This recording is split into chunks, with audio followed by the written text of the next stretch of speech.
नमस्कार, आप देख रहे हैं लाइव सिटीज। मैं हूं आपके साथ मधु। जहां पूरा देश एक तरफ इंडिपेंडेंस डे सेलिब्रेट कर रहा है, तो वहीं दूसरी तरफ बिहार के स्वास्थ्य व्यवस्था में और शिक्षा व्यवस्था में बड़ा बदलाव किया गया है और नए नियम लागू कर दिए गए हैं। बिहार के स्वास्थ्य व्यवस्था में, बिहार के अस्पतालों में आज से नई रेफरल नीति लागू कर दी गई है। और वहीं अगर हम शिक्षा व्यवस्था की बात करें, तो शिक्षा व्यवस्था में भी बड़े बदलाव किए गए हैं। बच्चों के लिए ई लर्निंग सेवा शुरू कर दी गई है। वहीं शिक्षकों के लिए ऑनलाइन अवकाश की सुविधा भी आज से लागू कर दी गई है। तो इस वीडियो में हम आपको बताएंगे कि जो अस्पतालों में रेफरल नीति लागू की गई है, जो शिक्षा व्यवस्था के में जो शिक्षा विभाग में लागू की गई है, जैसे कि शिक्षकों के लिए जो ऑनलाइन अवकाश है, ऑनलाइन वो अपने छुट्टी के लिए एप्लीकेशन दे सकते हैं। जो बच्चों के लिए ई लर्निंग सेवा शुरू की गई है, इसमें क्या क्या है और इसे किस तरह से लागू किया गया, इसके बाद क्या क्या बदल जाएगा। अगर पहले बात हम स्वास्थ्य व्यवस्था की बात करें, तो नई रेफरल नीति के तहत अब सामान्य मरीजों को बिना ठोस कारण बड़े अस्पतालों में रेफर करने पर डॉक्टरों और स्वास्थ्य कर्मियों के खिलाफ कार्रवाई हो सकती है।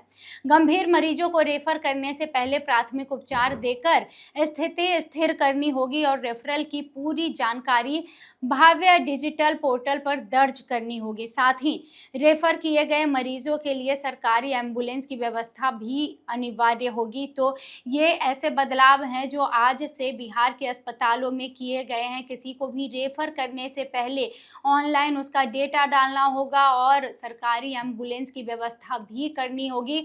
और अगर कोई मरीज सीरियस है, रेफर करना ज़रूरी है, तो पहले उसकी जो स्थिति है उसको स्थिर करनी होगी। जो बेसिक दवा उपचार है वो करना होगा। उसके बाद ही आप अस्पताल से किसी मरीज को रेफर कर सकते हैं।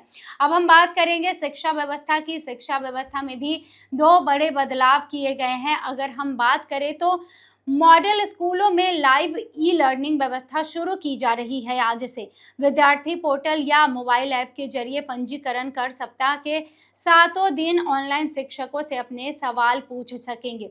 यह सुविधा विद्यार्थियों के लिए निःशुल्क होगी और स्कूल के बाद भी पढ़ाई से जुड़ी मदद उपलब्ध करवाएगी। तो मुख्यमंत्री सम्राट चौधरी ने पिछले दिनों ही इसका ऐलान किया था कि अब जो विद्यार्थी है वो अपने शिक्षकों से ऑनलाइन सवाल पूछ सकेंगे और जो शिक्षक है उन्हें ऑनलाइन आकर जवाब भी देना होगा। तो शिक्षा व्यवस्था में ये एक बड़ा बदलाव किया गया है।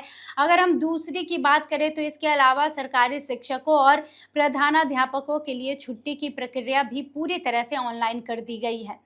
15 अगस्त के बाद किसी भी तरह के अवकाश के लिए ई शिक्षा कोर्स पोर्टल पर आवेदन करना होगा और स्वीकृति आदेश भी ऑनलाइन अपलोड किया जाएगा। सरकार के इन कदमों से शिक्षा और स्वास्थ्य सेवाओं को अधिक डिजिटल, पारदर्शी और व्यवस्थित बनाने की कोशिश की जा रही है। तो ये ऐसे तमाम बड़े बदलाव हैं जो आज से यानी 15 अगस्त से यानी इंडिपेंडेंस डे के दिन से लागू कर दिया गया है और स्वास्थ्य व्यवस्था में और शिक्षा व्यवस्था में बड़ा बदलाव किया गया है। आप इसके बारे में क्या सोचते हैं?